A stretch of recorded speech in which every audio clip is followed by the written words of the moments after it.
Hi friends, welcome to my channel. AP వాతావరణ శాఖ నుంచి వెదర్ రిపోర్ట్ అయితే వచ్చింది. సో ఆంధ్రప్రదేశ్ రాష్ట్రంలో ఇవాళ ఏ జిల్లాలో వర్షాలు కురనున్నాయి, దానికి సంబంధించిన వివరాలు తెలుసుకుందాం. మన ఛానల్లో డైలీ ఏపీ వెదర్ అప్డేట్స్ అయితే వస్తుంటాయి. సో అవన్నీ మీరు మిస్ కాకుండా ఉండాలంటే ఛానల్ని సబ్స్క్రైబ్ చేసుకోండి.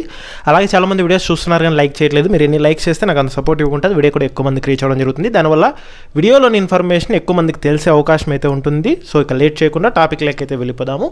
సో ఏపీకి వాతావరణ శాఖ వర్ష సూచన అయితే జారీ చేసింది. పలు ప్రాంతాల్లో తేలికపాటి నుంచి మోస్తరు వర్షాలు కురిసే అవకాశం ఉన్నట్లు హెచ్చరికలు అయితే జారీ చేసింది.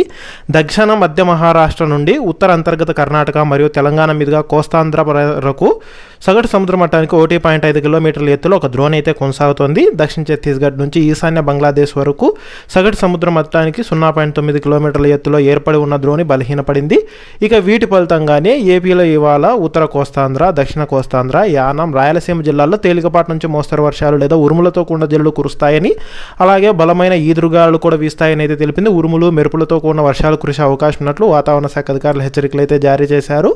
ఇక వీటి ఫలితంగా ముఖ్యంగా ఏపీలో ఇవాళ చూసుకున్నట్లయితే కనుక సో విజయనగరము, పార్వతీపురం మన్యము, అల్లూరి సీతారామరాజు, ఎన్టీఆర్, గుంటూరు, బాపట్ల, పల్నాడు, ప్రకాశం, ఏలూరు జిల్లాల్లో వర్షాలు కురిసే అవకాశం ఉన్నట్లు వాతావరణ శాఖ అధికారులు హెచ్చరికలు అయితే జారీ చేశారు. కొన్ని చోట్ల పిడుగులతో కూడిన తేలికపాటి వర్షాలు పడతాయని వాతావరణ శాఖ అయితే హెచ్చరికలు జారీ చేసింది.